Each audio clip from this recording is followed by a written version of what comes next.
Vous et vous souhaitez une fructueuse et belle journée de mardi, mesdames et messieurs fidèles de l'apéro déjeuner sur les antennes de la télévision nationale du Burkina Faso. Je vous m'en vais tout de suite sans plus tarder.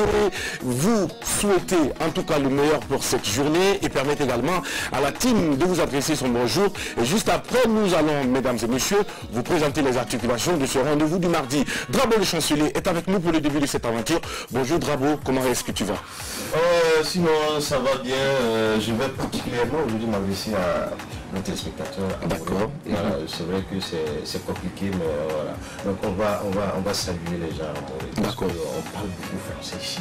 Alors qu'on a des vieux et des vieilles identités qui sont assis quelque part. Moi aussi. Oui, qui veulent vraiment comprendre l'émission, mais qui n'arrivent pas. Alors, tout le musique en quoi pour rien, mais qui l'entendent. Dunia ou Bissana Hazingatoué. Alors, il y a sous le cas, quand on dit les pantalons, ni la fille, la sonoro, n'a sonné. Donc, il y a un métier, il y a semaine, un décliné, vendredi, 11h, il ton de cane ngeta matin mais geto mais am tia de ton cane yande pour ne am yira yam ne ton donc sous le temps ko ton bunara de ton am pour yama la ton ne pour yam bar ni am ni mba et tout le monde ni geto na ti ya sala voilà là ni on tara donc il y a choc ni fin donc dire tampon quoi voilà. Alors Drabo le chancelier, merci pour cette pensée à l'endroit donc de nos amis qui parlent très bien le Boré, mais ce qui quand même ce qui est surprenant ce qui est surprenant, pourquoi est-ce que tu n'as pas choisi de parler dans ta langue pour dire bonjour? Non, tout simplement parce que hier, il a été interpellé.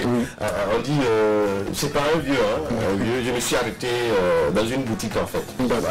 Et dans les échanges, il m'a reconnu en fait, dans les échanges. Il dit, bon, lui ne comprend pas français, il n'a parlé à moi en fait, ni Kaoun français. Si tu dis, monsieur, il m'y même, tu n'es pas là, bon. En tout cas, il y a Kaoun, il dit souvent qu'Adèle, souvent, en tout cas par moment, elle parle à Moré, mais la majeure partie du temps, on s'exprime beaucoup plus en français. Il dit quand on est la émission, c'est pourquoi j'ai pensé à ce lieu aujourd'hui, parce qu'ils sont nombreux ceux qui sont à la retraite et qui ont un petit bout de temps qui arrivent à nous suivre régulièrement et qui nous appellent par moment. Merci beaucoup, Drabo, pour cette pensée et surtout merci pour ce temps mis donc pour saluer ce fidèle téléspectateur de l'apéro déjeuner. On va te souhaiter une belle journée et puis on va te retrouver tout à l'heure donc pour la suite de l'aventure. Adèle, bonjour. Bonjour Jackie. Comment est-ce que tu vas? Bonne journée également. Je vais très bien. Avant de dire bonjour aux téléspectateurs, permets-moi de préciser quelque chose. Si Drabo a dit son bonjour aujourd'hui à Moré, c'est parce que tout simplement, je lui ai dit que s'il ne disait pas bonjour à mes parents à Moré aujourd'hui, mon attiéké du faso que je vais préparer pour midi, il ne va pas manger. Alors, ça c'est un règlement. Il va manger mon attiéké à midi, puisque toi-même tu sais que tu es invité avec Drabo à manger à midi chez moi, l'attiéké le faso, l'attiéké du faso. Donc, du coup, Drabo a été obligé, il s'est senti obligé de dire bonjour à Moré. Les Mossi sont les chefs de sa mort. Ça, ce n'est même pas notre attiéké. On a déjà labellisé. On dit bonjour aux mangeurs d'attiéké faso et puis aux mangeuses d'attiéké du faso. Donc je vous dis bonjour chaleureusement et surtout de la diaspora. Bonjour à tous ceux-là qui nous disaient d'ailleurs. Je suis très ravie comme tous les jours d'être là ce matin. Et ne zappez pas, nous sommes en direct sur les antennes de la RTV. Merci beaucoup Adèle. Avec toi on va découvrir également le thème du jour, le thème qui sera soumis aux téléspectateurs quand il sera 12h temps universel. Exactement, vous savez bien que les mots aussi sont les chefs des samots. Donc je vais revenir encore dessus. Il y a beaucoup de samots quand ils ont mot de tête. Ils prennent médicaments. Mot de vente, ils prennent médicaments sans consultation. Alors que pensez-vous des personnes qui s'automédiquent, qui font de l'automédication sans l'avis d'un médecin? Alors vous allez nous appeler quand il sera 12h, 25, 33, 32, 55 pour nous donner vos différents avis. Il faut également préciser qu'à travers ce thème, c'est une façon pour l'équipe d'éviter les uns les autres à ne pas faire de l'automédication et surtout d'aller consulter à chaque fois que le besoin se fait sentir. Comme le dit si bien Sangoune Konaté, à la fin de chaque chronique, il faut consulter un spécialiste. Sandrine Konaté, bonjour. Bonjour Jackie, bonjour la team, bonjour mes cocos, je vous souhaite une excellente journée, une santé physique de fer, une santé mentale de béton, une volonté imperturbable, gardez toujours le cap et les yeux toujours rivés vers vos objectifs et puis le reste, ne vous inquiétez pas, c'est Dieu qui s'en charge. C'est Dieu qui s'en charge, Sandrine Konaté. Aujourd'hui c'est mardi, c'est vrai que nous avons donc au menu carte blanche et carte blanche vont s'intéresser à quel sujet? Aujourd'hui, carte blanche, on va parler des cheveux. On va parler, c'était une préoccupation d'un fidèle téléspectateur de l'apéro du nom de Barnabé Baïli. J'avais fait la chronique pour lui et aussi pour toutes les personnes qui étaient désireuses en tout cas d'avoir des astuces contre les chutes de cheveux. Avec les fêtes, j'ai donné des astuces, mais il y a des femmes qui m'ont approché, qui demandent de revenir un peu sur les astuces pour entretenir les cheveux. Donc aujourd'hui, on va voir quelques astuces pour éviter ou pour traiter les chutes de cheveux et les émissions à venir, les numéros de carte blanche à venir. On va fabriquer ensemble quelques petits shampoings et des remèdes pour prendre soin de ces cheveux une fois qu'ils auront poussé. D'accord, merci beaucoup Sandrine Konaté. Tout à l'heure donc avec toi pour en savoir plus sur ces techniques et ces manières qui vont nous permettre de lutter contre la perte et la chute des cheveux. Alors tout à l'heure donc avec toi pour tout savoir, mesdames et messieurs, pour notre part, nous sommes déjà bien prêts pour vous entretenir pour ce numéro du mardi.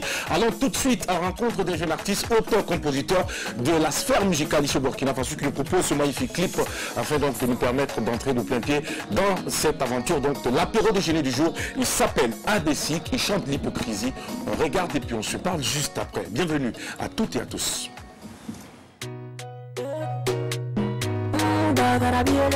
It's Negros on the beats.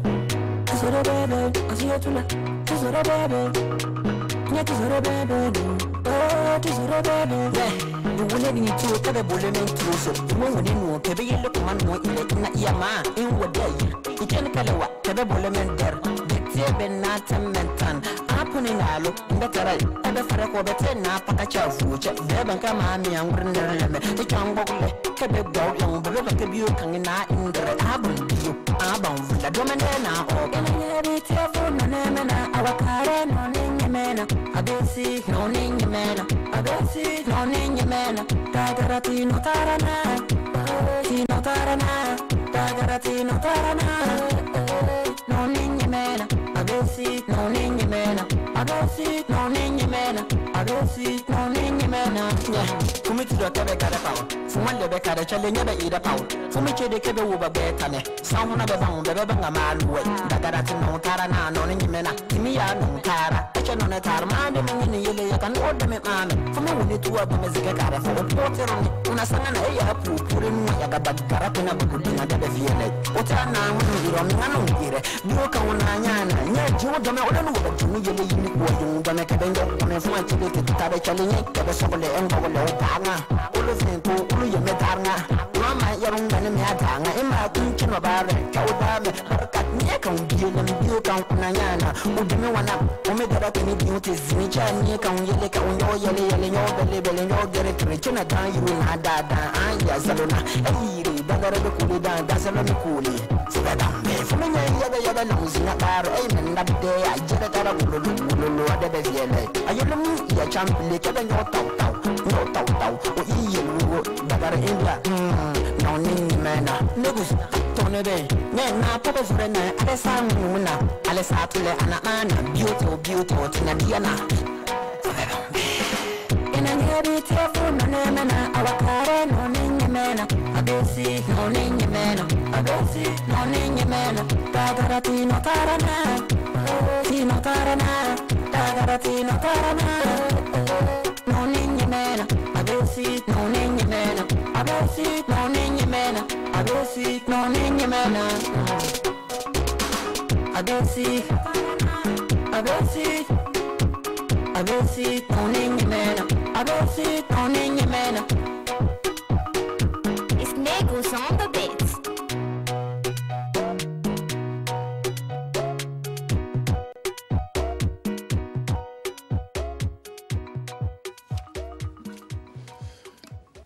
Pour le talent de ce jeune homme, je pense que ce n'est pas à discuter. Nous l'avons remarqué, nous l'avons suivi depuis les réseaux sociaux. Il a impressionné son producteur, Monsieur Serge, qui a cru en lui et qui a donc essayé de l'accompagner. Et je pense que c'est petit à petit donc qu'il va peut-être y arriver. Mais déjà, rappelons que la musique est quelque chose qu'il faudra prendre au sérieux. On ne fait pas de la musique par effet de mode. Il faut se donner le temps et les moyens de pouvoir donc réaliser des choses de qualité afin de permettre à cette musique de s'exporter. Que chacun de nous essaie d'une manière ou d'une autre d'apporter sa contribution, en tout cas aux efforts déjà de ces artistes pour leur permettre de hisser notre drapeau au-delà des frontières. Bravo à ce jeune homme Abessik qui chante très bien. C'est un rappeur et rappe dans sa langue. Je pense que c'est du Dagara. Alors c'est l'occasion pour nous de saluer toute la communauté Dagara ici au Burkina Faso et la communauté également Dagara du côté donc de l'extérieur, c'est-à-dire en Europe, aux États-Unis, partout dans le monde. Ils sont très nombreux. Voilà, là où sont les Dagara. On vous salue et on vous demande d'aider en tout cas ce jeune homme à encore plus grandir. Surtout à commencer par la réalisation de ses clips vidéo et de tout ce qui va avec. Bravo à toi jeune homme, Abessik, nous sommes fiers de ton talent et nous sommes convaincus que des personnes de bonne volonté penseront à toi et mettront les moyens qu'il faut pour faire grandir cette musique.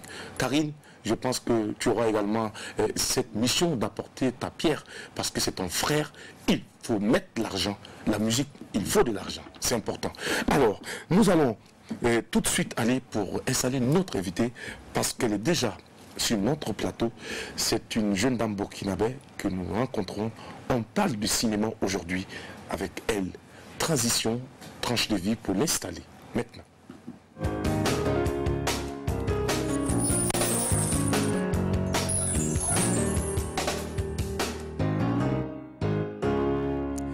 Des femmes dans l'univers du cinéma qui font bonne presse, on en trouve. Et laissez-moi vous dire que le Burkina Faso est riche de cette pléthore de réalisatrices qui glanent des trophées tant à l'intérieur qu'à l'extérieur. Et celle avec qui nous allons nous entretenir aujourd'hui fait partie de cette poignée de réalisatrices talentueuses et passionnées du cinéma burkinabé.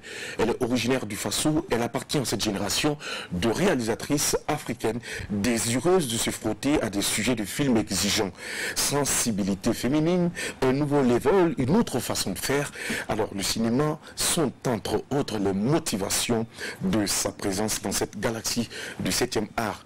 Elle a été formée à l'Institut supérieur de l'image et du son ici au Burkina Faso, pays des hommes intègres, puis en France, où elle détient aujourd'hui par derrière elle un répertoire filmographique intéressant, fait essentiellement de longs métrages, documentaires, courts métrages fiction et courts métrages documentaires.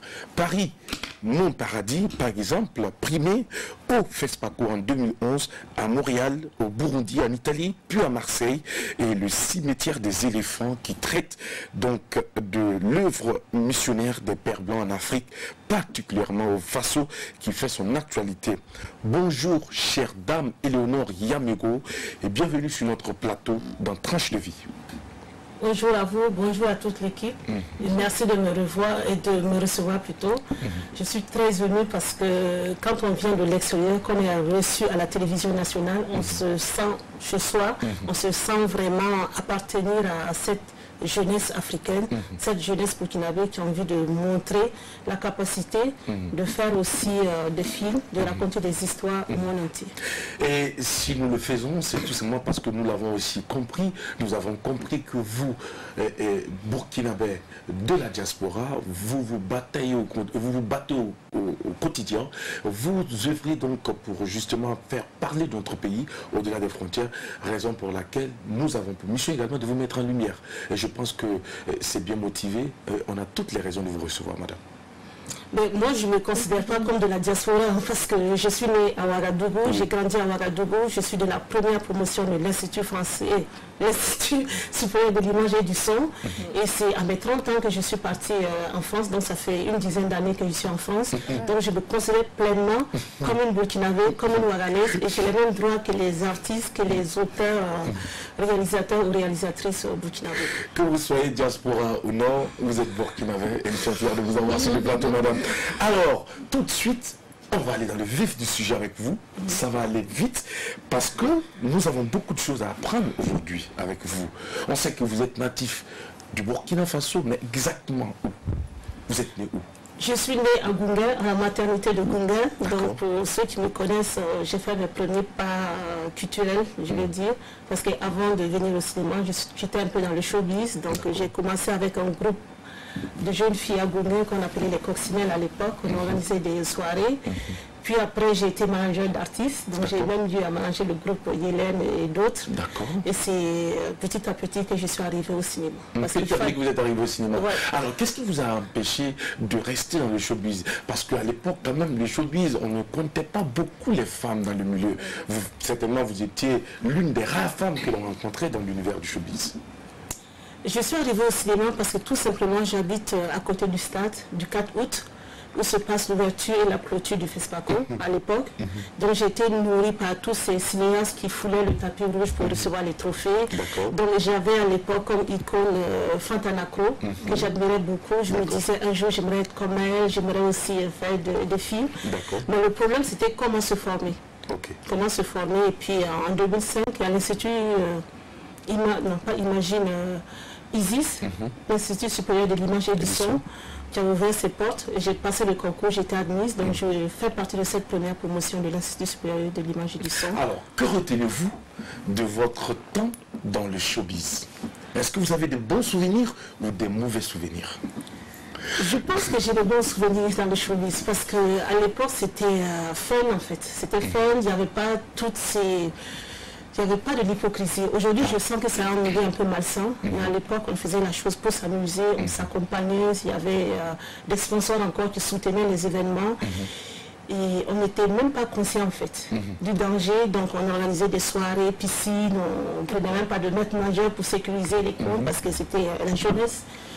Et je garde un bon souvenir de cette époque-là. Mais néanmoins, il y a eu quand même des moments un peu quand même compliqués pendant votre séjour dans ce milieu. Est-ce que vous en avez encore en mémoire? Compliqué, je dirais à un moment donné, j'étais un peu partout, j'étais dispersée. Jazz à Ouaga, j'étais dans l'organisation, Ouaga hip-hop, je mangeais des artistes, j'étais pas fixée en fait. Et un jour, j'étais au CCF, et je vendais les tickets de Jazz à Ouaga, et un frère, Alif Naba, m'a vu, il m'a dit, mais Éléonore, tu es battante, tu te bats bien, mais à un moment donné, il faut se spécialiser. Il faut savoir qu'est-ce que tu veux faire dans la vie. Avoir une ligne directionnelle. Voilà, il faut canaliser ton énergie. Et ce soir-là, j'ai été profondément vexée. Je me dis, mais Alif Naba, comment il peut se permettre de me dire des choses comme ça? Pour vous, il vous a insulté. Ah non, mais c'était grave. Il m'a dit, mais est-ce que tu as un copain? En réalité, je vais résumer, il a même dit en réalité, alors Eloro, pourquoi tu es au hasard? En gros, c'est ça. En gros, c'est ça. Il m'a dit, est-ce que tu as un copain? On te voit partout. Est-ce que tu as un chéri? Qui va pas une femme qui est de gauche à droite? Tu es pas là. Voilà. Et moi, quand je suis rentrée ce soir, je n'ai même pas fini la soirée Jazz à Ouaga. J'ai pris mon sac, j'ai démarré ma moto, je suis rentrée chez moi. Et profondément, je me suis posé cette question. En fait, il n'avait pas tort. J'étais dispersée. À un moment donné, je prenais de l'âge, il fallait se canaliser et savoir qu'est-ce qu'on veut faire dans la vie. Et c'est en ce moment, j'ai commencé à me renseigner comment me former en cinéma. Parce que la passion pour le cinéma prenait le dessus. Et c'est ainsi que je suis arrivée à l'Institut supérieur de l'image et du son. Pour vous faire donc vos premières armes et surtout avoir les outils nécessaires pour embrasser ce métier.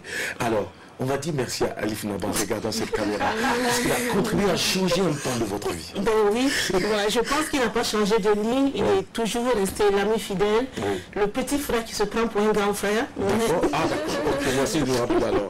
Alors si on connaît l'âge de Alif, on saura qui vous êtes alors.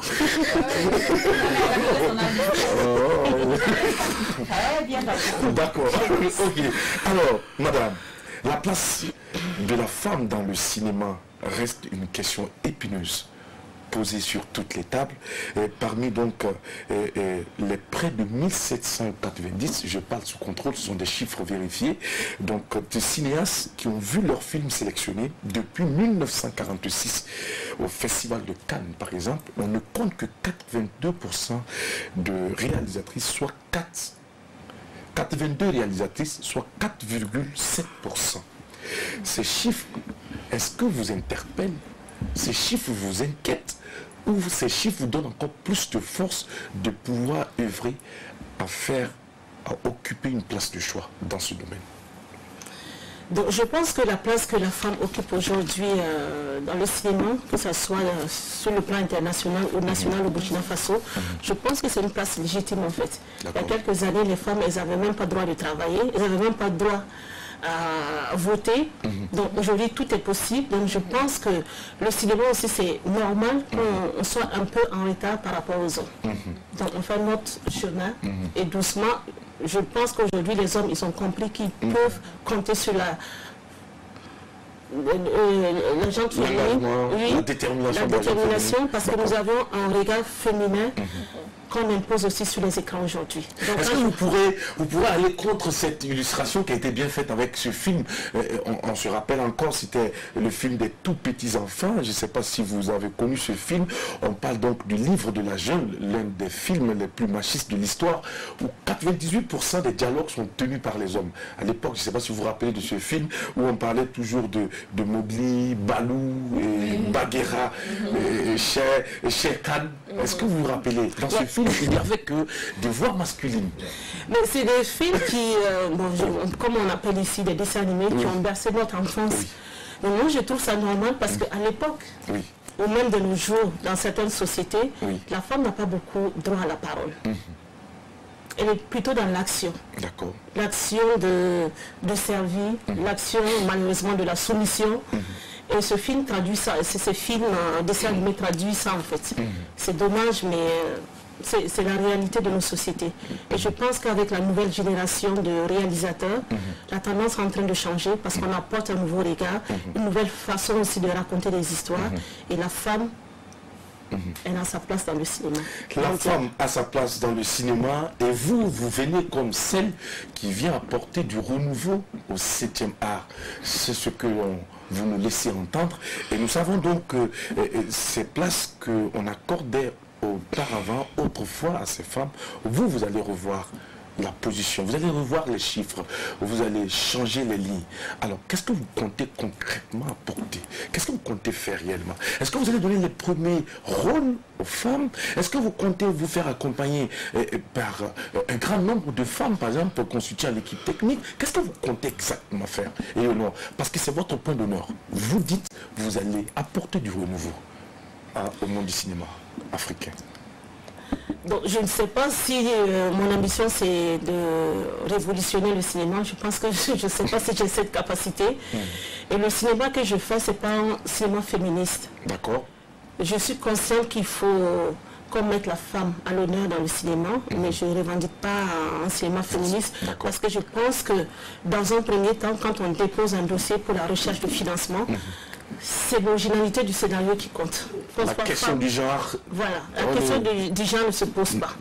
D'accord. Mais ce que je trouve dommage, c'est qu'aujourd'hui, que ce soit au FESPACO ou au Festival de Cannes, aucune femme n'a encore remporté les talons d'or ou la palme d'or. Donc je me demande, est-ce que ces femmes ne sont pas aussi compétentes ou il y a une question de complexe envers la femme? Parce que si on est sélectionné pour être en compétition, c'est qu'on a les capacités, c'est qu'on a le talent pour y être. Et pourquoi ces femmes n'arrivent pas à accéder au sommet? Donc il y a un problème. C'est des questions que je me pose depuis un certain moment. Et avec le cinquantenaire du FESPACO, j'avais espoir qu'une femme remporte enfin les talons d'or. Nous avions eu tous cet espoir. C'était pas le cas, mais je croise encore les doigts que le bout du tunnel n'est pas loin. N'est pas loin. Parce que nous avions une sensibilité féminine qui n'est pas négligée, que nous portons à l'écran. La sensibilité féminine, à l'ordre du jour, à cette émission, à l'apéro déjeuner, en compagnie de notre invité Éléonore Yamiro que nous recevons. Je rappelle que c'est une réalisatrice, alors qui a à son actif plusieurs films. Nous allons revenir tout à l'heure sur votre filmographie. Mais avant, on va donner la parole à notre cher ami Drabo qui est sorti aujourd'hui avec une veste qu'il a récupérée quelque part tout au fond de son placard. Alors rassurez-vous, chez Drabo, les habits ne se battent pas pour être portés comme votre cher ami. Oui, je pense que le droit de réponse sera avant l'émission. C'est la journaliste de faire une deuxième émission de Marcos ici. D'accord, vas-y. Chez lui, les amis se cachent alors. Ah, les amis se cachent. Alors, moi je voudrais bien m'attarder sur l'aspect accompagnement. On sait que pour la réalisation des films, il faut un bon budget. Et c'est un domaine où on parle aussi du réseautage. Sans quoi, pour avoir des accompagnements, c'est pas aussi facile. Est-ce que vous vous inscrivez dans ça?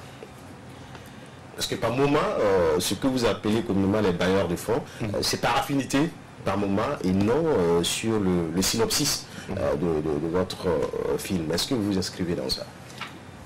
Ou du moins, est-ce que vous êtes victime de ça? Pour être sincère, je pense que, je prends le cas du Burkina Faso ou certains pays africains, je pense que le cinéma fonctionne par réseautage. Et je trouve ça vraiment dommage. Tu n'es pas de mon clan, tu ne vas pas accéder à une résidence. Oui, et ton projet ne va pas être sélectionné pour obtenir un financement. Et c'est vraiment dommage parce qu'aujourd'hui, on se dit que le cinéma burkinabé a perdu sa force. On n'est plus le numéro 1 dans toute l'Afrique. Il y a le Sénégal ou d'autres pays qui prennent le relais. Et aujourd'hui, qu'est-ce qu'on fait? Moi, je pense qu'au Burkina, ce qu'on devrait faire, c'est de mettre les talents en avant et éviter cette histoire de réseautage, de clan. Parce que moi, je suis à l'extérieur, j'observe de l'extérieur, peut-être ce que je dis n'est pas vrai, mais de l'extérieur, ce que je vois, il y a plusieurs clans en fait. Tu déposes un dossier ici, tu es sûr que tu ne vas pas être sélectionné. Ça va être les membres de ce clan-là qui vont être sélectionnés. Même si ces personnes sont en contact avec un festival à l'extérieur, c'est sûr qu'ils vont faire passer leur réseau. Et toi, ton film ou ton projet, même s'il est talentueux, il va rester dans les tiroirs. Alors, mais ça dit, madame, que ce milieu est malsain, comme l'autre milieu que vous avez abandonné pour vous retrouver. Non, clairement. Je n'ai pas abandonné le showbiz parce qu'il est malsain. J'ai abandonné le showbiz parce que la passion du cinéma... Vous avez dit à un moment donné que quand même le milieu était malsain. Non, malsain, c'est trop dit. C'est un milieu que j'apprécie encore. Et le milieu du cinéma? Le milieu du cinéma, malsain, non. Je ne dirais pas malsain, mais on gagnerait à se souder davantage. Et surtout au Burkina Faso. Mais vous, à votre niveau, comment vous prenez pour avoir les financements pour réaliser vos différents films?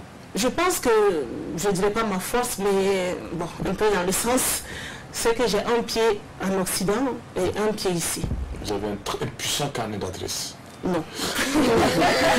Non, ce n'est pas le cas parce que j'ai cette possibilité d'avoir un producteur français et le producteur français, il a cette possibilité aussi d'aller chercher des fonds français pour accompagner le projet. Donc quand je prends le cas de mes 2 derniers films de Cimetière des éléphants et Paris mon paradis, j'ai eu des producteurs français et des producteurs burkinabés. Donc le burkinabé, il a pu apporter ce qu'il a pu avec les moyens de bord.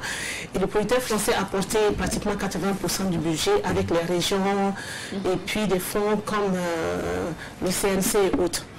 On a déjà rejeté votre dossier sous prétexte que vous ne faites pas partie du même réseau. On ne te dit pas. Ça ne se dit pas ouvertement. Non, mais moi particulièrement... Parce qu'il y a des moments où on rejette et on te dit clairement tu n'es pas dans le réseau où on te fait d'autres propositions. Moi particulièrement, pour mon dernier film, j'ai postulé à une résidence qui se passait au Burkina Faso. Et mon projet, tout le monde me disait, l'idée est originale, ça sortait de l'ordinaire. Et j'étais confiante que j'allais être sélectionnée. À ma grande surprise, je n'étais pas sélectionnée. D'autres projets documentaires qui parlaient même de films un peu institutionnels, ces projets-là, ils étaient sélectionnés. J'étais profondément déçue, mais après, quand j'ai compris le système, je me suis dit, je ne fais pas partie de leur réseau. Donc voilà, c'est une évidence. Et même pour les recherches de financement, parfois je trouve que la diaspora est un peu écartée. Une fois que tu es parti, c'est comme si tu ne fais plus partie de la famille en fait. Il faut avoir les 2 pieds ici pour bénéficier. Oui, non, pas les 2 pieds, il faut rester ici. Quand tu as un pied là-bas, on trouve que tu n'es même plus dans le jeu en fait. Pourtant nous sommes nés ici, nous avions grandi ici. Vous avez les mêmes droits. Voilà, et quand on présente nos œuvres à l'extérieur, on va dire un film de Eleonore Yamego burkinabé. On ne va pas dire une qui vit au Burkina et en France ou une qui est française. Non, je représente le Burkina. Donc je pense que quand on est à l'extérieur, on a les mêmes droits qu'ici. On est parti pour diverses raisons, mais on reste burkinabé. On a les mêmes rêves que les burkinabés. On aimerait voir ce pays se développer et vivre dans la... Est-ce que Eleonore était frustrée? Je ne dirais pas frustrée. Je pense que le tort a été réparé parce que pour mon dernier film, le cimetière des éléphants, l'important c'était d'être soutenu par l'État burkinabé. Même si c'est 1 franc, voilà, que je sois soutenue. Et ça a été le cas. À la dernière minute, quand j'étais en post-production, j'ai appelé au Burkina, j'étais stressée, j'ai commencé même à pleurer au téléphone. J'ai dit, je suis en post-production, j'ai plus de sous pour finir le film, je suis burkinabé, soutenez-moi. Et dans l'urgence, ils m'ont débloqué une petite somme qui m'a permis de finir le film. C'est quoi vous appelez petite somme? Parce que nous, c'est quoi vous appelez petite somme? C'est quoi vous appelez petite somme? Vous êtes quand même grave. C'est quoi vous appelez petite somme? En Afrique, le Sahel, où l'argent, on ne donne jamais de choses. Non, là, c'est... Quand je parle de petites sommes, pour moi, dans le cinéma, une somme qui est au-dessus de 10 millions. Ah d'accord. Oui, alors. Cette somme-là, ça a été vraiment, elle était très importante pour moi. Même si c'était 1 euro ou 1 franc CFA, pour moi, ça m'a confirmé que j'étais burkinabé. Ça vient de l'État. Ça vient de l'État, mon travail est reconnu, je suis burkinabé et j'étais vraiment fière de recevoir cette somme. Merci à ceux qui ont contribué à offrir ça au l'honneur. Oui, avant de vous poser ma question, juste pour vous rassurer, c'est pas seulement quand on part, même quand on revient, on s'y est rejeté. Bref, alors, donc, je souhaiterais savoir... Alors, je souhaiterais savoir, c'est le côté, parce que quand vous parlez, je vous regarde souriante, confiante, une qui est bien assise, qui sait ce qu'elle veut. Alors, moi, je souhaiterais savoir, vous êtes quel type de réalisatrice? Est-ce que vous êtes le genre de réalisatrice qui arrive sur les plateaux, qui crie sur les acteurs, qui les stresse, qui les rabaisse et qui les font croire qu'ils ne sont limite de moins que rien, ou bien vous êtes le genre à mettre un peu d'humour et à valoriser chaque acteur pour tirer le meilleur de chacun? Vous êtes quel type de réalisatrice? Je pense que les films que je fais jusqu'à là me ressemblent en fait. Je pense être une femme posée, une femme attentionnée. C'est pour ça que je m'intéresse au documentaire. Parce que le documentaire, on s'intéresse à la vie des gens. On filme la réalité. On rentre dans l'intimité des gens. Donc, quand on n'aime pas les gens, on ne peut pas faire le documentaire. Donc, sur mes plateaux, je filme des gens déjà que je cautionne, que j'admire, donc je filme leur intimité. Donc, je pense être une réalisatrice... aux côtés des gens que je filme, et puis dans un tempérament jovial, parce que je suis une personne, ça ne va pas l'air, mais je suis une personne qui aime faire la fête, qui aime rigoler, qui aime partager des bons moments. Donc pour moi, je ne vis pas de mon art. Si je poursuis cette œuvre, c'est pour que ce soit des moments fun, ces moments de joie, pour compléter ma vie actuelle. Merci de nous rassurer que vous êtes quelqu'un de pareil. Et nous, on ne veut qu'être accompagné par des personnes comme ça. Les personnes coïncides, sérieuses, on ne veut pas. On veut les choses fun, on veut les choses relaxes, détendues. Et c'est l'objectif de cette émission, c'est justement d'apporter la bonne humeur à ceux qui nous regardent, à ceux qui ont choisi de nous accorder ce petit temps pour nous suivre sur la télévision nationale. Sandrine Konaté. Alors, madame, qu'est-ce qui est plus important pour vous en étant réalisatrice? Je veux dire, puisqu'on sait que le cinéma, c'est un moyen de véhiculer aussi des messages. Alors, quand vous faites vos films, vous parlez à la population, vous parlez au monde entier. Qu'est-ce qui est plus important quand on signe de réaliser un film? Est-ce que ce sont les reconnaissances, les trophées, ou est-ce que pour vous, particulièrement, c'est le message que vous voulez véhiculer qui est important? Le message pour les trophées. Voilà, le message, les trophées et les reconnaissances pour vous. Mais concernant, je pense que le plus important, c'est de rester soi-même. Parce que je fais des films documentaires. Entre guillemets engagés, parce qu'à la base je ne pensais pas que c'était des films engagés, mais à chaque fois que je les sors, je trouve que c'est un cinéma engagé. Il faut oser. Donc je pense que le plus important c'est de défendre son point de vue. Quelles que soient les critiques, il faut tenir, il faut rester debout, parce qu'un film c'est avant tout un point de vue. Et quand on prend les points de vue des uns et des autres, on peut se perdre. C'est vrai. Un film c'est comme un bébé, quelles que soient ses qualités, ses défauts, il faut le défendre jusqu'au bout. Et c'est ce que je fais avec mes films. Donc quand on me dit le film il est mauvais, il y a des insuffisances, je peux le reconnaître, mais je le porte. Je le défends. C'est comme un enfant, tu le mets au monde, il est vilain. Tu le vilain, mais tu sais que ça vient de mon sang. je l'aime et je le porte. Donc c'est comme ça je vois mon travail. Et c'est comme ça que je défends mes filles. Partagez votre point de vue. Donc plus ou moins, c'est pas, si je comprends bien, ce ne sont pas les trophées et la reconnaissance qui sont plus importants pour vous. Le message, votre point de vue, partagez et sensibiliser, inviter les gens à prendre conscience et tout.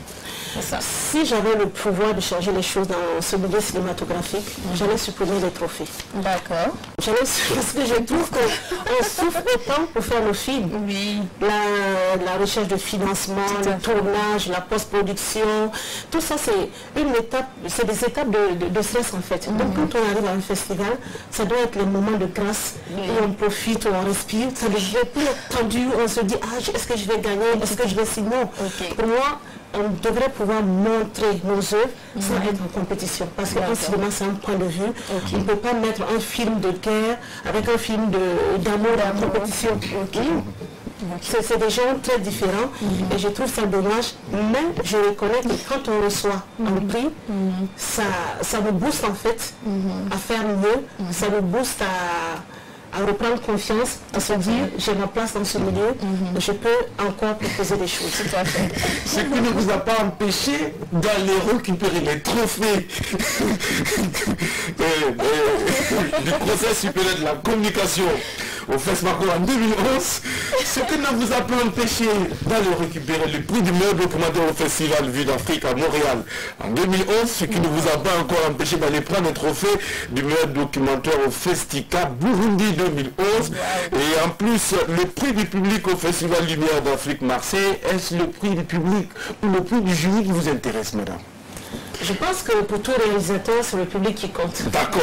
Alors le jury, puisque pour vous, le jury peut être subjectif. Exactement. Un jury, c'est un regard subjectif. C'est pour ça, au FESPACO, les films, par exemple, qui ont remporté des prix, pour moi, ce n'est pas forcément les meilleurs. C'est pas forcément les meilleurs. Moi, j'avais ma sélection, tu vois, donc ça reste ma sélection.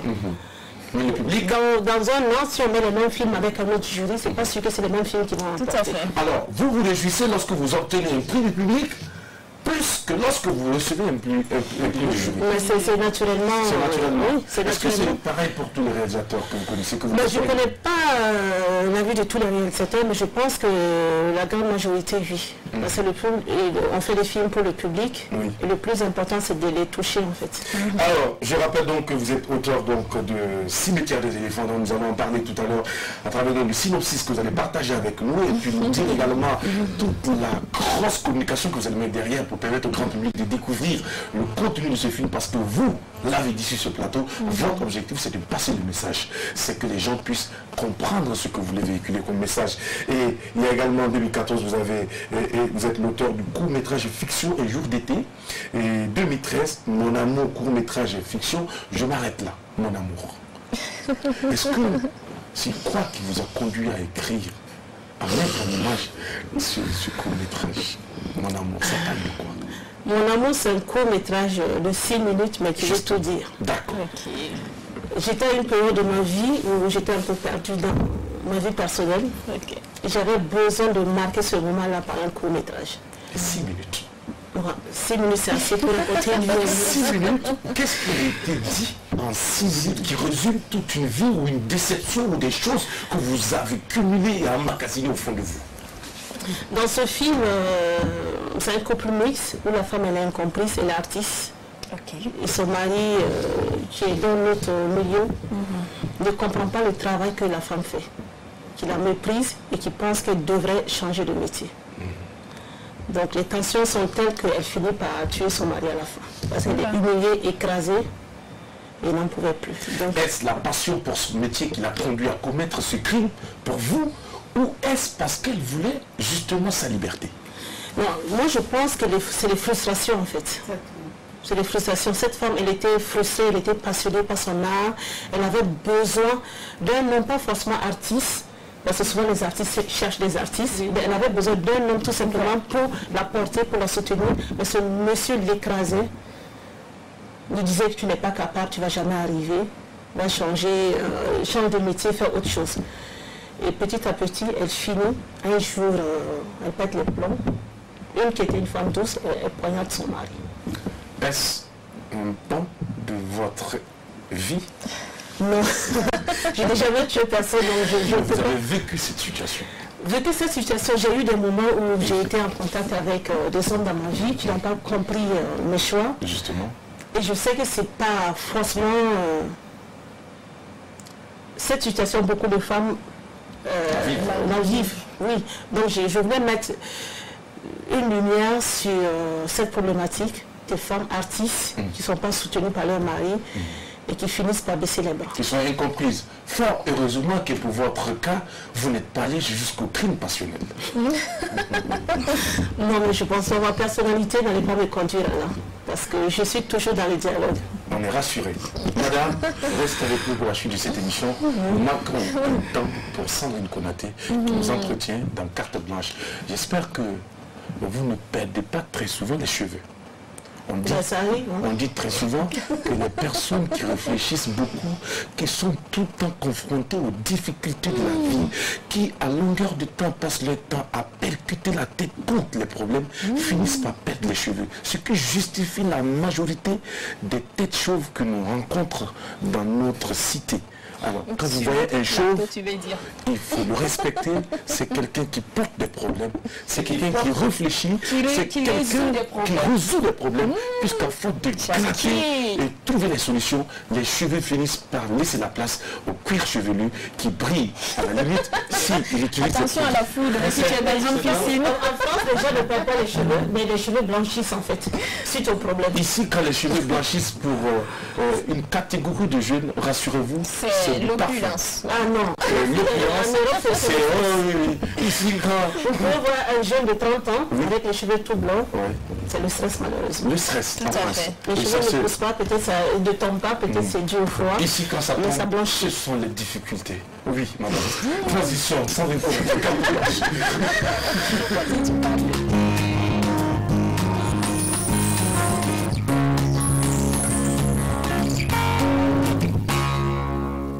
Nous avons toutes les solutions dans cette rubrique pour faire repousser les cheveux. Sandrine Konaté. Merci de partager avec nous. Ça ne mange pas toutes les solutions, mais on va voir ensemble en tout cas quelques astuces, des remèdes de grand-mères qui ont fait leur preuve. Mais je précise que c'est sur une longue période, hein. On ne va pas appliquer ça aujourd'hui et espérer dans une semaine avoir déjà les cheveux qui poussent. Et comme elle le disait... la pommade que nous proposait le général Macron hier.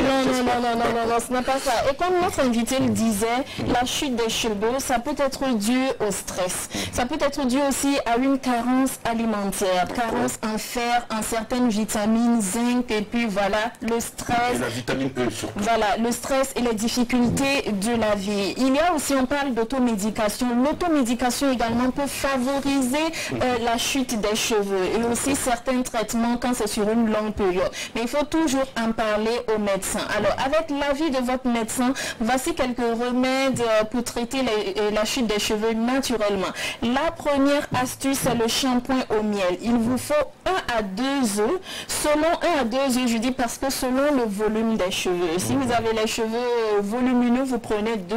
Si c'est moins volumineux, 1 œuf. Et vous ajoutez un peu de miel et du citron. Il faut battre le mélange jusqu'à obtenir un mélange homogène. On va appliquer sur le cuir chevelu, masser jusqu'aux pointes. Alors, cuir chevelu, c'est là. La peau massée jusqu'aux pointes, c'est jusqu'à la fin du cheveu. On va laisser agir une dizaine de minutes et puis après on va rincer, mais toujours avec des shampoings naturels. C'est ce qui est recommandé. Et je précise aussi que ça convient à tout type de cheveux. Parce que comme la peau, les cheveux, on peut avoir des cheveux fragiles, on peut avoir des cheveux gras, on peut avoir des cheveux secs. L'œuf et le miel vont permettre en tout cas d'hydrater et le citron, si les cheveux sont gras, de rendre les cheveux normaux. La deuxième recette, il s'agit d'ail. L'ail qu'on utilise pour les recettes à la maison pour la cuisine avec un peu d'huile d'amande douce, du beurre de karité fondu ou de l'huile d'olive. On va prendre 3 à 4 gousses d'ail selon la grosseur de notre gousse. On va écraser comme pour la sauce et on ajoute l'huile qu'on aura choisie. Que ce soit le beurre de karité, il faut faire fondre. Si c'est l'huile d'olive ou l'huile d'amande douce, on mélange juste et on applique. Là, c'est juste sur le cuir chevelu on va mettre. On va masser doucement et on laisse agir pendant 7 heures de temps. Il est recommandé de le faire la nuit parce qu'on sait très bien que l'ail sent très fort et vous enveloppez soit avec une serviette ou voilà, un petit foulard et vous laissez agir toute la nuit ou 7 heures si vous êtes à la maison. Après, vous rincez. La troisième recette, il s'agit, c'est très simple, c'est juste de l'eau tiède, quelques cuillerées à soupe de miel et du jus de citron. C'est un shampoing rinçage. On va se rincer les cheveux avec. Déjà, on se lave les cheveux avant d'appliquer et après, on applique cuir chevelu jusqu'aux pointes et puis voilà. On peut le faire tout le temps, chaque fois qu'on en ressent le besoin. Et je termine avec quelques petits conseils. Alors, il faut éviter toujours alcool et tabac. Éviter l'automédication et une alimentation riche, une alimentation équilibrée, fruits, légumes et aussi les feuilles qu'on n'aime pas là, Jackie. Toi qui n'aimes pas mettre sauce, boulevard, tu vois le crin-crin, voilà. Je ne peux pas connaître les noms puisque je ne mange pas les potes. Voilà, le crin-crin et toutes ces feuilles qu'on utilise pour les sauces chez nous en Afrique. Il faut avoir une alimentation riche en feuilles aussi. Dormir suffisamment et éviter le stress. Alors les filles, entre deux coiffures, il faut laisser reposer les cheveux. Vous avez vu, juste après mon tissage, j'étais en mode foulard parce que j'avais défait les cheveux. Il faut laisser reposer les cheveux, le cuir chevelu pendant 2-3 jours avant de passer à la troisième coiffure. Ça permet de fortifier et de ne pas trop fatiguer le cuir chevelu. Les produits défrisants chimiques, on en parle toujours, c'est très dangereux. La preuve, après avoir fini d'appliquer, on sent toujours la douleur et ça peut durer même une semaine. Il faut éviter cela. Et pour les garçons, sur la partie qui est partie là, alors je vais te montrer quelque chose. Je ne suis pas concerné. La partie qui brille là, voilà. Il faut souvent une main douce, tu vois, pour caresser comme ça, tout doucement, tu es concerné. Il faut une main douce pour caresser juste un peu comme ça, ça va favoriser la pousse. D'accord. Voilà, alors, ça c'est pour vous. Faites-vous caresser. Par une main douce. Par une main douce. Et bien sûr, je suis sûr que c'est la poule qui va partir. Et bien sûr, pour terminer, il faut toujours consulter un médecin parce que comme la peau, les cheveux sont le reflet de notre santé. Consultez et vous aurez un traitement adapté à votre profil. Merci Sandrine Konaté pour toutes ces techniques et ces manières et cette façon de faire pour pouvoir donc avoir des cheveux à longueur de temps. Même quand ça tombe, on a la possibilité de les voir repousser en appliquant ces différents remèdes. Mais surtout pour les chauves, il faut se faire caresser par une main douce, surtout qu'elle ne soit pas cailleuse. Madame Éléonore Yamiogo, alors vous, quand vous faites une coiffure, vous la portez pendant combien de temps? Je pense qu'en Europe, on n'a pas beaucoup de choix. On la porte autant que possible. Parce que se coiffer, ça coûte cher. Et souvent, même si ça ne coûte pas cher, on n'a même pas le temps d'aller au salon, en fait. Parce que les distances, c'est pas à côté. Et puis, il faut avoir le temps d'aller s'asseoir pendant des heures pour le faire. Ça coûte très cher, ça prend beaucoup de temps. Alors, madame, on parle de votre actualité à présent. L'éléphant, le cimetière des éléphants. D'accord. Le cimetière des éléphants. Le titre nous interpelle. Le titre quand même un peu curieux. Alors, parlez-nous de ce... Je pense que c'est un documentaire. Oui. Le cimetière des éléphants, c'est un titre un peu ironique donné par les riverains de cette maison de retraite qui abrite les derniers missionnaires pères blancs qui ont servi en Afrique, qui sont de retour en France. Donc les riverains ont surnommé le lieu, cette maison de retraite, le cimetière des éléphants. Les Pachidènes qui étaient en Afrique et qui sont retrouvés en Europe, donc regroupés quelque part, donc ils sont dans les cimetières. Dans les cimetières, parce que malheureusement, c'est des prêtres qui sont en fin de vie. Tout à fait. Donc leur rituel, c'est aller à la messe, manger et attendre la mort, malheureusement. Donc c'est pour ça que ces riverains ont nommé le lieu le cimetière des éléphants. J'ai trouvé ça un peu poétique parce que dans la littérature française, le cimetière des éléphants, c'est un lieu où les éléphants choisissent librement d'aller mourir. Tout à fait. Donc pour moi, les éléphants, c'est la mémoire et ces missionnaires qui n'ont pas eu le choix que de quitter l'Afrique une fois à la retraite et de rentrer dans cette maison de retraite et attendre la mort. Alors, cette mémoire qui quitte un point A pour un point B afin de tirer sa révérence et vous, vivants, nous qui devons profiter de cette mémoire, que faisons-nous pour la survie ou l'entretien de cette mémoire qui est en train de mourir à petit feu? À ma grande surprise, quand j'ai eu l'idée de faire ce film, dans mes recherches documentaires, j'ai découvert qu'il n'y avait pas un seul documentaire fait sur ces missionnaires. Sur ces missionnaires pères blancs qui ont servi en Afrique, qui ont christianisé l'Afrique et qui sont de retour. Je filme cette dernière génération, il n'y avait aucun documentaire fait sur eux. Quand je prends l'exemple de mon protagoniste, le père de Gaulle, qui a vécu 45 ans de mission au Burkina Faso, qui est l'auteur de la plupart des églises au Burkina Faso, il n'a jamais été même filmé, il n'y a même pas un reportage sur lui. Aujourd'hui, il a 96 ans. C'est une page de l'histoire du Burkina Faso qui est en train de partir avec ce monsieur, il n'avait jamais été filmé. Donc j'ai trouvé en tant que cinéaste important de porter mon regard sur cette dernière génération de prêtres missionnaires. Vous avez eu l'occasion de recueillir des propos de ce monsieur? Ben oui, c'est la star entre guillemets du film, même si ça reste, c'est un de Gaulle, c'est le neveu direct du général de Gaulle. Son père et le général de Gaulle sont des frères. Et son père est décédé très tôt, donc c'est le général de Gaulle qui l'a élevé, donc c'est comme un fils du général de Gaulle. Et qui a servi au Burkina Faso, notamment à Koudougou, qui est ma région. Il a fait 45 ans de mission. Et aujourd'hui, dans le film, il nous donne le sens de sa mission au Burkina Faso et leur lien complexe avec la colonisation. Parce qu'aujourd'hui, quand on parle de missionnaires, très vite, les gens, et surtout les panafricanistes qui sont à la mode aujourd'hui, font le lien entre missionnaires et colonisation. Donc, et ces missionnaires dans le film se défendent. Et d'un côté aussi, nous avions un historien spécialiste du christianisme qui donne aussi son point de vue historique sur la situation. Ce long métrage documentaire va servir également de mémoire pour l'Afrique. Ben, j'espère, le film est sorti il y a quelques mois, j'espère que pour moi c'est un film important, et j'espère qu'il va être considéré comme tel. Parce que je filme, comme je l'ai dit tantôt, la dernière génération de ces missionnaires. Et ce film, ce n'était pas de faire le procès de ces missionnaires, mais de leur donner la parole, qui nous explique le sens de leur mission en Afrique et notamment au Burkina Faso. Donc je pense que c'est un film qui va beaucoup tourner. Il a déjà tourné à l'extérieur. Et j'espère qu'en Afrique, il aura un bon écho pour qu'ensemble, on puisse mener le débat sur cette histoire qui nous est commune avec l'Occident.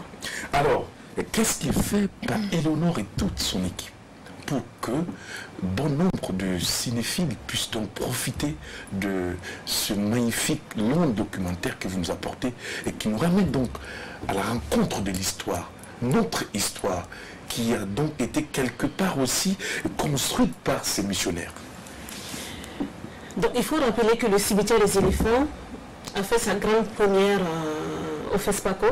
Ce film était en sélection pour le 50e du FESPACO. Pour moi, c'était une fierté d'être présente, d'être en compétition au FESPACO. Tout le monde disait que c'est le film qui allait remporter le grand prix documentaire. Malheureusement, ça n'a pas été le cas. Et pourtant, c'était en parfaite adéquation avec la thématique du cinquantenaire. Mémoire et avenir du cinéma africain. On dira mémoire de l'Afrique. Non, mais je ne suis pas dessus. Je suis repartie du FESPACO, pas dessus, parce que je savais que c'était un sujet complexe. Oui.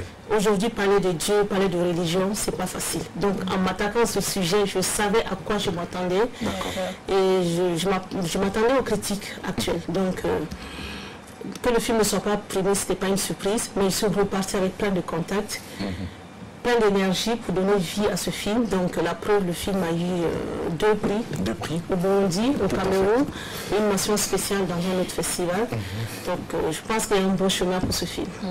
Nous l'espérons beaucoup. Et très bientôt, quel est le programme donc, pour ce film? Le programme, après le FESPACO, je reviens officiellement pour présenter le film au Burkinabé parce que c'est leur histoire. Oui. Donc, le 27, c'est-à-dire demain, à l'Institut français à 18h30, le film fera sa grande première avec 80 religieux, donc il y aura des pères blancs, des sœurs blanches, la communauté catholique, des étudiants, des missionnaires, je vais dire. Il y aura des autorités aussi, donc j'invite tout le monde à sortir pour voir ce film. Et au-delà de l'avant-première, demain, il y a une tournée du film qui est prévue à Bobo, à Ouaga et Yakudougou, donc dans les espaces publics.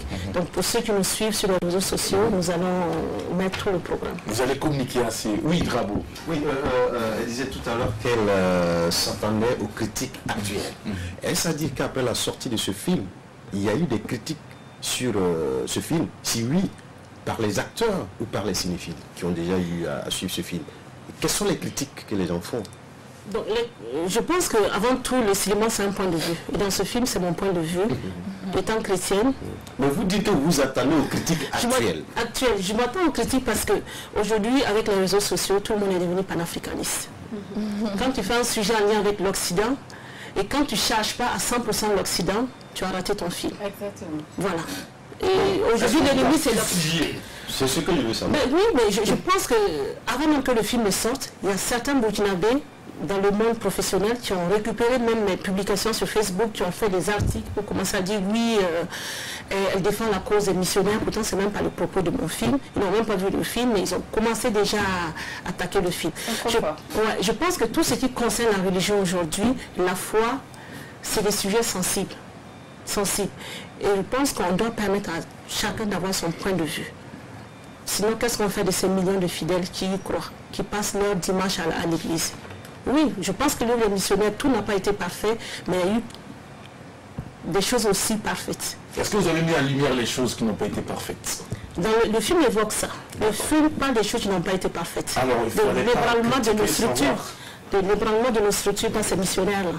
Donc le film parle aussi de ça.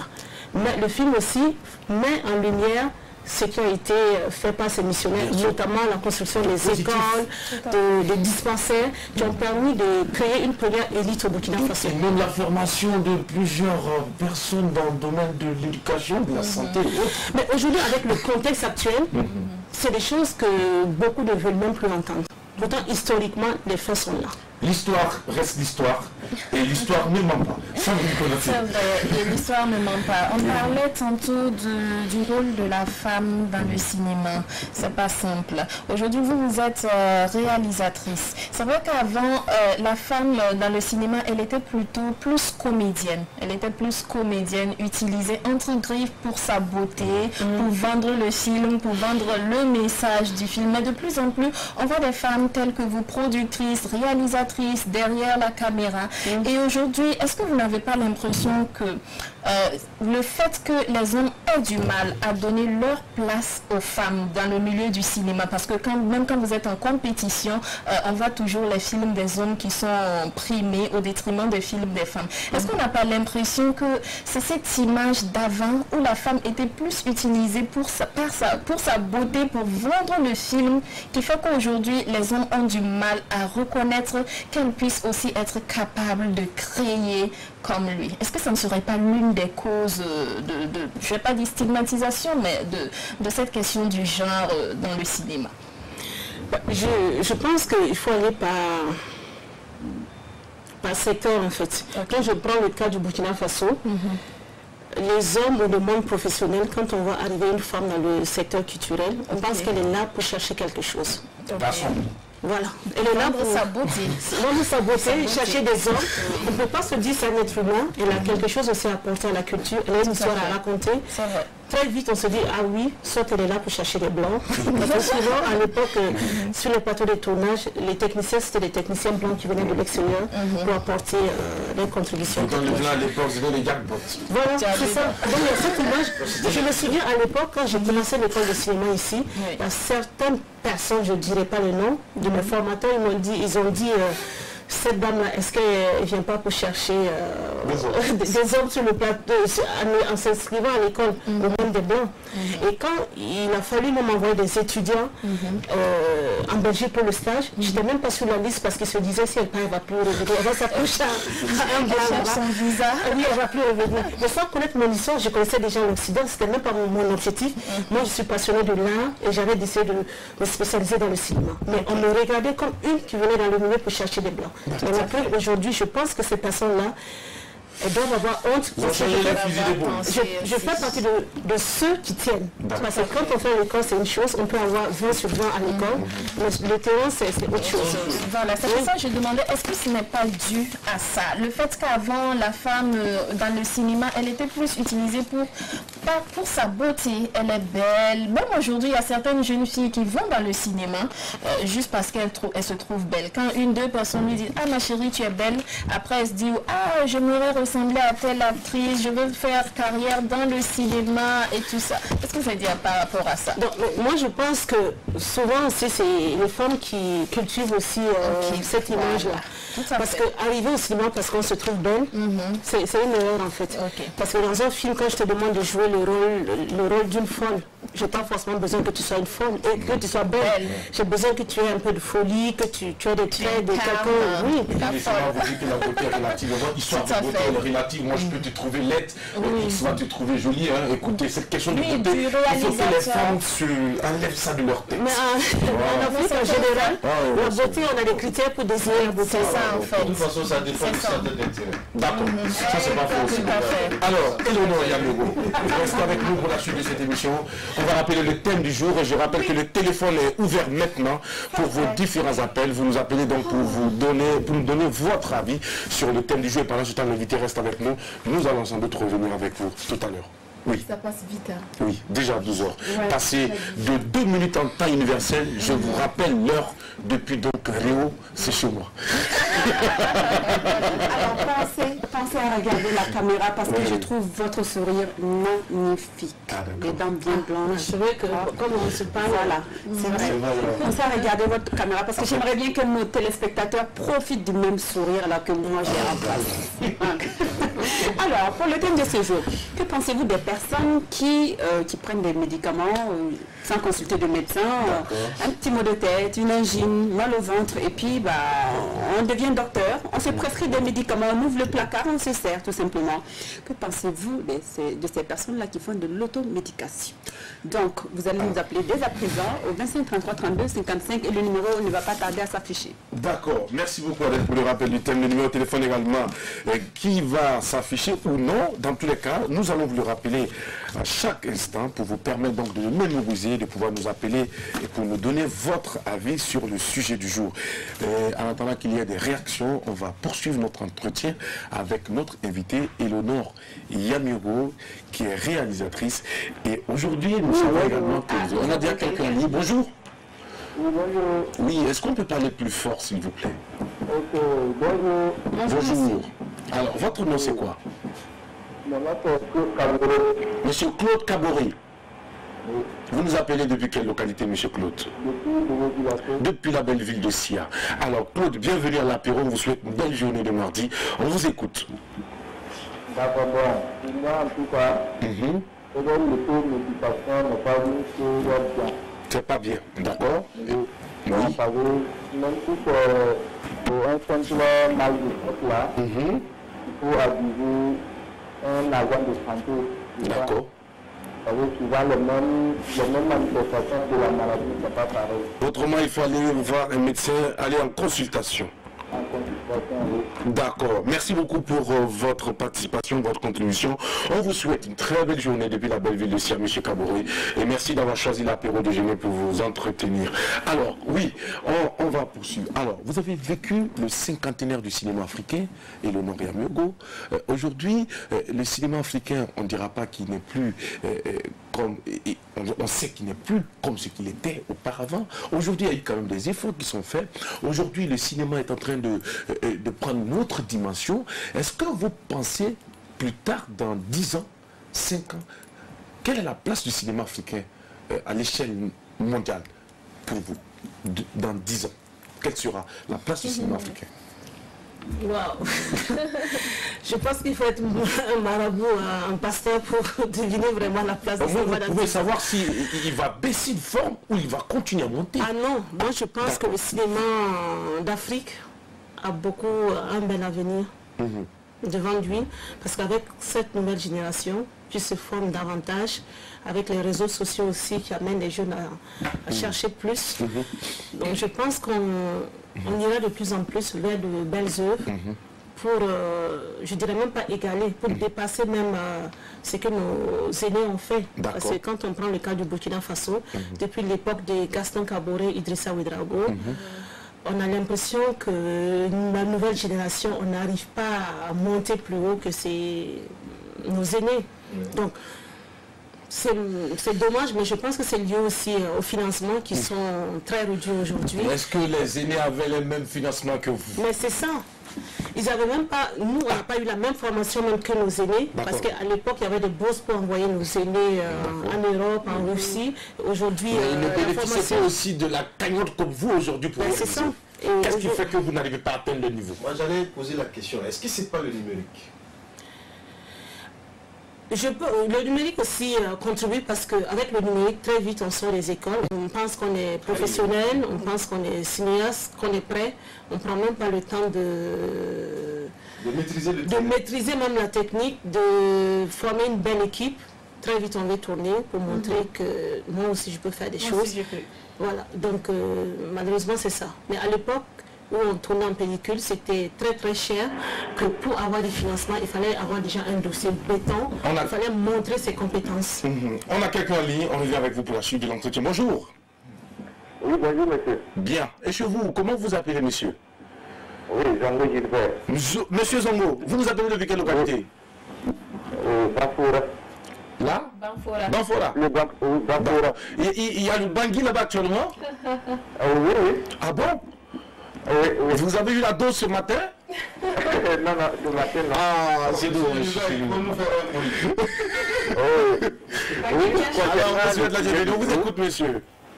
Oui, concernant le sujet du jour, vraiment, il est toujours nécessaire de consulter un médecin avant de prendre le médicament. D'accord.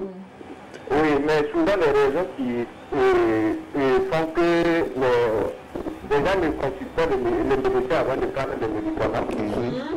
Donc souvent, s'il n'y a pas un médecin à côté, je prends par exemple au milieu du bar. Pour avoir un médecin à côté, il faut consulter ou bien avoir une pharmacie à côté pour payer les médicaments, mais c'est compliqué. Donc les villageois payent les médicaments de lui.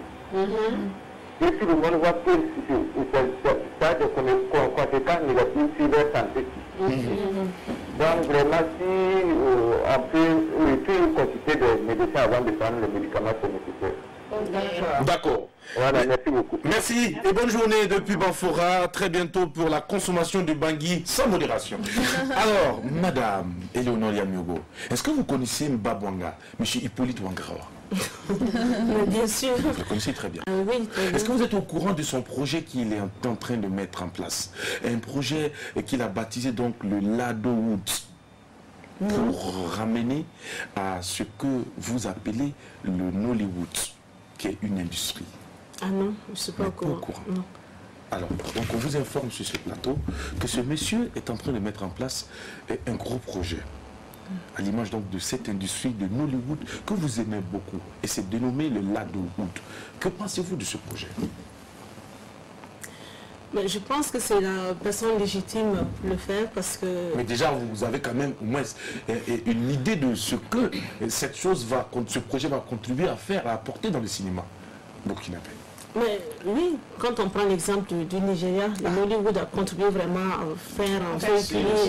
Oui, donc j'espère que... cette nouvelle qui s'en va. J'espère qu'il va être soutenu par le professionnel burkinabé, le 7e âge, je veux dire, pour qu'ils puissent vraiment mettre à jour ce projet-là. C'est plutôt ceux qui ont le jeton, il a plutôt besoin de ça, du chéquier. Mais du soutien aussi. Quand vous avez le jeton, que vous n'avez pas le soutien, vous allez créer votre projet et comment avoir les films pour véhiculer. C'est ça. Oui, il faut que tout le monde adhère en fait, pour passer leurs films et surtout à un prix intéressant pour que vous puissiez le vendre à l'international ou mettre sur des plateformes en fait pour pouvoir véhiculer. D'accord. On parle à présent du sujet du jour. On va faire un tour de table pour permettre à chacun de se prononcer sur la question et de partager, pourquoi pas, ses expériences avec nous. Alors, bravo les chanceliers. Voilà. Alors, moi, c'est une question qui est très complexe. La logique voudrait que quand on est convalescent... Je ne voudrais pas t'interrompre, mais laisse-moi rappeler le numéro de téléphone parce qu'il ne s'affiche pas. On va le rappeler pour ceux qui nous prennent en vol. Oui. Sachez que c'est l'instant thème du jour et vous pouvez nous appeler sur le 25 33 32 55 25 33 32 55 pour nous donner votre avis sur le thème du jour qui vous demande tout simplement est-ce que vous êtes chaud pour l'automédication, oui ou non. Il y a quelqu'un là. Bravo, on revient. Bonjour. Bonjour. Comment vous allez, monsieur? Ça va bien, chez vous? Bien, merci. Bienvenue à l'apéro. Votre nom, c'est quoi, monsieur? Monsieur Ebenezer, depuis la belle ville de Sia, on vous souhaite une belle journée fructueuse de mardi. Alors, on vous écoute. Bon, pour moi, je sais que l'automédication, c'est pas une bonne chose. D'accord. Mais bon, ouais, avec ce qui s'est passé ces derniers temps, les médecins étaient ouverts, les centres de santé étaient fermés. Alors donc, souvent, plus d'attendre les médecins vont mourir avant que les médecins viennent sortir quelque chose. Ça aussi, c'est une vérité. Voilà, donc, bon, il faudrait travailler avec les mentalités et avec les médecins pour savoir ce qui se passe souvent. Oui, on va demander un peu de volume, s'il vous plaît, parce qu'en studio, là, le retour, s'il vous plaît. Oui, allez-y, monsieur. Voilà, donc, ce que je disais, c'est que si c'est ce genre de situation aussi dans le pays là, voilà, on fait des victimes, mais c'est pas sur des gens qui font des médicaments. Voilà, donc. Merci beaucoup, Ebenezer, on vous souhaite une belle journée. Merci de nous avoir appelé. Oui, Drabo. Voilà, la logique voudrait que quand on ne se sent pas qu'on puisse aller se consulter. Mais il y a un téléspectateur qui a dit quelque chose de très important. Vous voyez, au village, tu te lèves, tu dis tu as mal à la tête, tu dis aux parents que tu vas aller te faire consulter, il va te dire ben, il faut aller. Si pour un mal de tête tu veux te consulter, il faut aller. On te dit prends de l'aspirine. Parce que c'est ce qu'ils ont l'habitude de prendre. Tu t'en vas faire la consultation, il y a une ordonnance. On a quelqu'un en ligne. Oui, bonjour. Bonjour. Comment ça va? Oui, ça va. Votre nom c'est quoi, monsieur? Boina Hassem. Monsieur Boina Hassem, bonjour et bienvenue à l'apéro et bonne journée fructueuse de mardi. On vous écoute. Ok, moi je vous appelle depuis. Il est parti. Il a dit qu'il nous appelait d'où? Ah, d'accord. Oui, bravo. On y va pour ton raisonnement. Il y a ce problème aussi qui est là. Tu as l'ordonnance, mais tu n'as pas les moyens de payer ces produits-là. Alors, moi, je pense que je vais plus interpeller nos autorités à travailler à ce qu'on puisse disposer ces produits-là. Même quand vous partez dans les centres de santé... Excuse-moi, on a quelqu'un en ligne, on prend la personne. Bonjour. Alors, comment vous allez, madame? Bien, merci. Bienvenue à l'apéro déjeuner. Votre nom, c'est quoi, madame? Monsieur... Madame Saint-Auré Salimata. Alors, on vous écoute des bonnes journées le mardi. Oui. Oui. L'automédication, c'est une mauvaise chose. D'accord. Voilà. Avec la télé-énergie. Vraiment, la population qui va arrêter ça. Ça va commencer vraiment l'action des agents de santé. D'accord. Voilà, il n'y a pas de portation des agents de santé. Ok. Voilà, respecter les prescriptions, c'est très important. Respecter les prescriptions, c'est ça qui est très important. Et vous nous appelez d'où, madame? Bon. Madame, une dernière question pour vous. Vous êtes agent de santé? Ah, je savais. Merci beaucoup. On vous souhaite une belle journée. Laissez-moi vous dire que vous abattez un magnifique boulot. C'est l'occasion pour nous de saluer tout le personnel du ministère de la Santé. Merci pour tous les sacrifices et que Dieu continue à vous bénir et vous donner encore plus les motivations de soigner et de veiller en tout cas sur nous. Merci beaucoup. Alors, je termine. Vous avez une ordonnance sous la main, mais vous n'avez pas les moyens de payer les produits. Est-ce que vous savez que nous avons des gens qui ne peuvent pas assurer un repas par jour?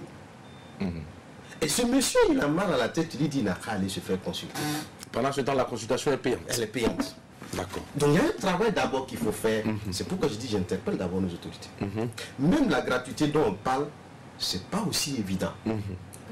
C'est pas aussi évident. D'accord. Donc du coup, moi, c'est le manque d'argent qui amène les gens à aller dans ce sens.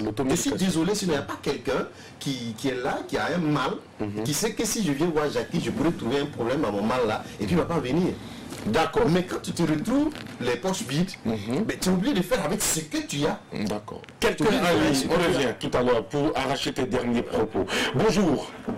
Oui, bonjour. Comment ça va, monsieur? Oui, ça va tout bien. Bien. Votre nom, c'est quoi, monsieur? C'est Ganem Tolé, Thomas. Thomas Ganem Toré. Vous nous appelez depuis quelle localité? Gawa. Gawa. Bienvenue à l'apéro déjeuner. On vous écoute. Merci bien. On vous écoute. Voilà. Oui, moi je pense que l'automédication est une mauvaise chose. D'accord. Voilà. Parce que tu ne peux pas avoir un comprimé, un médicament seulement tu commences à prendre. Voilà. Ou bien parce qu'un tel avait mal à la tête, on a prescrit ça. Toi aussi tu as mal à la tête, tu prends ça, non? Voilà. Moi je pense que c'est une mauvaise chose. C'est une mauvaise chose. Ouais. D'accord. Merci pour votre contribution et surtout votre présence à l'apéro déjeuner. On vous souhaite une fructueuse journée de mardi depuis Gawa. Merci. Alors, merci. Bravo. Voilà, moi on termine avec toi. Il y a de ces produits qu'on doit travailler quand même à disponibiliser pour vraiment, sans vraiment pour la grande masse. Voilà, pour la grande masse. Je pense qu'on gagnerait plus à aller dans ce sens-là et c'est dans la sensibilisation aussi qu'on pourra gagner. Nous sommes tous unanimes que l'automédication c'est une très mauvaise chose. Mais la situation nous oblige par moment à le faire. D'accord. Donc c'est vraiment compliqué. À nos risques et périls. Mais justement, parce que toi tu cherches quelque chose pour te soulager rapidement, mais tu n'as pas les moyens. Tu vas en consultation, tu payes d'abord la consultation. On a compris votre position, monsieur Drago. On a pris quelqu'un à lire. Et tu prends l'ordonnance. Bonjour. Allô?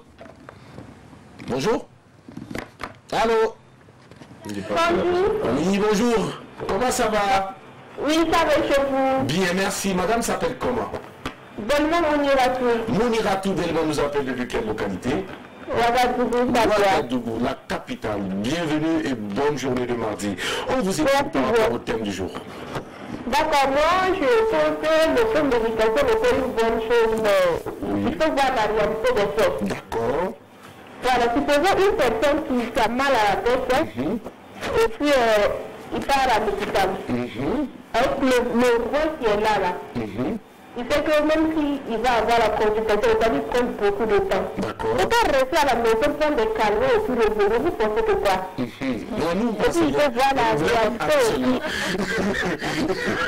Alors, donc, comme ça, vous dites que non, c'est une perte de temps. Je ne sais pas que c'est une perte de temps. Mais ici, tu vas voir Allô? Oh là là. Dans tous les cas, elle nous a donné sa position. Alors, ouais. Bravo, on a fini avec vous. On comprend votre position. Donc la solution, les produits vraiment... disponibilité des produits voilà, c'est ça. pour les populations. Il faut sensibiliser les populations. Il faut comprendre que quand vous avez mal, vous partez, on vous consulte et puis on vous donne ça gratuitement. Merci beaucoup. On va vous consulter d'abord, on vous donner. Merci beaucoup, bravo. Voilà. Alors, Eleonore. Donc, je suis d'accord avec M. Drago sur ses propos, mais je pense aussi qu'il y a une part de responsabilité des pharmaciens. D'accord. Quand je prends mon cas, l'année passée, je suis arrivée ici, j'avais un produit en France que je prenais, un produit très spécial, que tu ne peux pas obtenir sans ordonnance. Et je l'avais oublié en France et j'arrive ici. Quelqu'un lit avant de connaître la suite de cette histoire. Allô, bonjour. Comment vous allez, madame? Oui, vous allez bien. Bien, merci, et chez vous? Oui, ça va. Votre nom, c'est quoi, madame? Moi, c'est Diara Manda. Diara Manda. Nous appelle depuis quelle localité? Depuis Bendogo. Depuis Bendogo. Bienvenue et bonne journée de mardi. On vous écoute, madame. Oui, pour moi, l'automédication, c'est bon, mais c'est pas bon. C'est bon, mais c'est pas bon. Alors, c'est bon pourquoi? C'est bon parce que une fois quand tu as un mal, et que tu as un produit à côté pour te soulager, tu peux prendre en attendant d'aller te faire consulter quoi. Est-ce que vous savez qu'en attendant, ça peut vous conduire vers les abysses? Allô? Anatana là. Oui. Vous connaissez les conséquences de Anatana? Bon, oui, je connais. Oui. En fait, si c'est un mot de tête, et puis tu as différent totalement de la cause. Vous savez que le paracétamol ou quoi que ce soit, vous dites qu'il y a des produits même qui ne correspondent pas à certains organismes. C'est pour ça qu'on dit d'aller en consultation. Moi, le paracétamol qui me réussit, et à Sandrine ou bien à Adèle, ça peut créer des situations. Des allergies. Voilà, donc voilà pourquoi il faut. Souvent, ce manque de moyens qui amène les gens à prendre. Ah, le manque de moyens. Voilà, une ordonnance, voilà. Voilà, merci beaucoup. Alors, on raconte cette histoire rapidement. Donc, vous avez oublié votre médicament et arrivé ici. Vous avez oublié. J'ai oublié l'ordonnance et les médicaments que je prenais en France. Donc, j'arrive ici et j'ai commencé à avoir des malaises. Donc, une amie me dit, écris-moi le nom du médicament, je vais te chercher ça à la pharmacie. Je dis, mais c'est pas possible. C'est un médicament très spécial, qui coûte même très cher.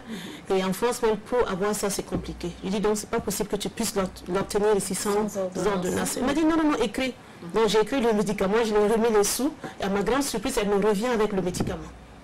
Mais j'étais très très surprise, parce que c'est un médicament même qui peut tuer si tu n'as vraiment pas, si ton organisme n'a pas besoin de ça. Choquée. J'étais choquée. Je me dis... Mais vous aviez besoin de ce médicament quand même. Oui, mais vous n'aviez pas d'ordonnance. Non. Et le pharmacien aujourd'hui, vous regrettez le fait que le pharmacien ait autorisé que vous... Non, moi dans mon cas, je savais que j'avais besoin de ça. Mais ça, le médecin ne connaît pas mon cas. Donc le médecin ne devrait pas autoriser... Le pharmacien. Le pharmacien plutôt. Le pharmacien ne devrait pas autoriser à vendre ce médicament en fait. Donc, cette copine, elle m'est revenue avec le produit. J'ai pris le produit, mais j'étais quand même choquée. D'accord. Parce que on peut en mourir avec ce produit. Et si on vous refusait ce produit, madame? Non, il fallait qu'elle aille consulter tout simplement. Le médecin allait prescrire. Oui. Donc, vous-même, vous avez fait de l'automédication. C'est ce que ça veut dire. Non, elle connaissait déjà je connaissais mon mal. Je savais le nom du produit que je prenais. Le médecin n'est pas censé, le pharmacien n'est pas censé. Donc moi je pense que la faute aussi vient des pharmaciens. Une personne qui arrive avec, si c'est du paracétamol, on peut laisser passer. Parce que même en Occident, on vend des produits du paracétamol sans ordonnance. Mais il y a des produits spécifiques qu'on ne peut pas vendre sans ordonnance. Est-ce que vous savez, madame, qu'il y a des produits que l'on vous prescrit en fonction de la situation géographique? Eh bien, peut-être que si vous partiez en consultation, on allait vous dire de prendre un autre produit que celui que vous avez l'habitude de prendre en France. C'est une automédication que vous avez fait. L'essentiel que ça soit un moment en fait. L'essentiel que ça soit un moment. Même si ce n'est pas le même nom. Mais le pharmacien qui a vendu le produit ne sait pas cette personne souffre de quoi. Il suffit que je connaisse le nom seulement et qu'on me vende ce produit. Alors on va demander au pharmacien de ne plus donner les produits si jamais le pharmacien fait son business. Oui, mais c'est la commerçants. Mais normalement, il devait être quand même un pharmacien ne doit pas être commerçant. Oui. Oui, ils ont oublié le volet professionnel, c'est le volet pécunier, le volet argent là qui les intéresse plus ici. Parce que c'est un produit qui coûte 22 000 francs. Oui. Donc un produit qui coûte comme ça veut dire qu'il faut avoir un masse spécifique pour que le produit atteigne ce prix-là. Tout à fait. Et les pharmaciens ont vendu. Ok, on va pas tirer dessus. Rapidement ton avis, il nous reste 2 minutes. Rapidement mon avis. Moi je dirais... comme la dame tout à l'heure, moi je suis contre. D'accord. Tout le monde me connaît. En tout cas, mes proches savent que quand j'ai un mal de tête, tant que je n'ai pas fait d'examen pour savoir il y a quoi, qu'est-ce qui se passe. Parce que je peux penser que c'est juste une fatigue et pourtant c'est une tension, je n'en sais rien. Donc tant que je n'ai pas fait d'examen, moi je ne prends jamais de médicaments, même le palu et autres. Mais aussi, très souvent on part dans les hôpitaux publics ici par exemple, je donne un exemple, une expérience personnelle. On arrive parce que madame a porté une mini-robe, parce que madame a porté des baskets et rouges, elle est bien coiffée. On arrive, on trouve que madame non, ne souffre pas, revenez demain. Et pourtant, c'est-à-dire on juge les gens, que ce soit dans les hôpitaux ou ailleurs, par l'apparence. Il faut que ça cesse. Et le jour quand on m'a laissé, je suis rentrée chez moi avec un palu dingue. Un palu et puis une anémie. Et plus quoi encore, de la fièvre typhoïde. Parce que tu avais mis du loup. Parce que tout simplement, j'avais une bonne mine. On n'a pas dit que mon cas était urgent. Merci Adèle. Mais il y a des gens qui arrivent avec des mal de tête, qui traînent par terre. Merci Adèle. On comprend parfaitement, c'est dommage. Et en plus, il faut voir également les prescriptions. Il faut aussi voir les produits que l'on prescrit souvent à ces personnes qui viennent aller rouge à lèvres, c'est que la personne est d'une catégorie sociale. Moi, je pense que l'automédication, bien sûr, moi, catégoriquement, c'est non. Le problème, c'est que souvent, on ne le fait pas nous-mêmes, mais on applique ça souvent aux enfants. Et je trouve aussi que ce n'est pas, pour ce qui concerne les adultes, ce n'est pas qu'un problème, un problème de moyens financiers. Il y a des personnes qui ont peur du résultat de la consultation. Ça se passe aussi dans la tête, qui ont plus peur d'aller en consultation et que le médecin dise « Ah, c'est la dengue ». Parce qu'il y a des personnes qui psychologiquement manifestent la maladie dès lors qu'ils savent que voilà, je souffre de tel mal. Et pour lui, il préfère rester dans le doute, prendre le petit mal et continuer d'entretenir le véritable mal là. C'est dommage. Il faut toujours consulter, même si c'est un mal qui est plus ou moins grave. Vaut mieux commencer le traitement tôt, on peut guérir plutôt que de faire de l'automédication. Et surtout, éviter de le faire avec les enfants. C'est la période de tout rhume. On arrive en pharmacie, tout grasse, donnez-moi tel produit. Tout sèche, donnez-moi tel produit. De tout. Moi, exactement, tu fais bien de dire, parce que dernièrement, pour un enfant, moi, je pensais que c'était de la toux grasse. J'étais sûre même qu'elle était grasse. Arrivé en consultation, on dit que c'est une toux sèche d'irritation. Heureusement que je suis allée consulter. Ok, allez-y, consultez toujours. Merci beaucoup, Sandrine Konaté. Et le nom Yamiro, nous sommes à la fin de cette émission. Vous allez regarder cette caméra et dire merci aux téléspectateurs et à toutes ces personnes et puis inviter tout le monde déjà quand pour le film. Donc je dis merci à tout le monde, merci à toutes ces structures qui vont rendre l'événement possible, parce que c'est une tournée du cimetière des éléphants qui commence demain à 18h30 au Centre culturel français. Et après on aura des projections en plein air à Koudougou, Ouaga et Bobo Dioulasso. Donc j'invite tout le monde, les étudiants, les catholiques, les musulmans, toute la communauté burkinabé à sortir vraiment pour soutenir ce film, parce que c'est une page de l'histoire de l'Afrique, une page de l'histoire du Burkina Faso. Une page de l'histoire du Burkina Faso, en image par Eleonore Yamiro, que l'on vous recommande absolument. Nous y serons. Merci de nous avoir rendu visite. On te souhaite un bon séjour au Burkina Faso et surtout que les portes s'ouvrent afin que tes rêves puissent se voir, en tout cas réalisés. Et bien, quand ça va se réaliser, pense à nous. Bye bye. Au revoir, à demain.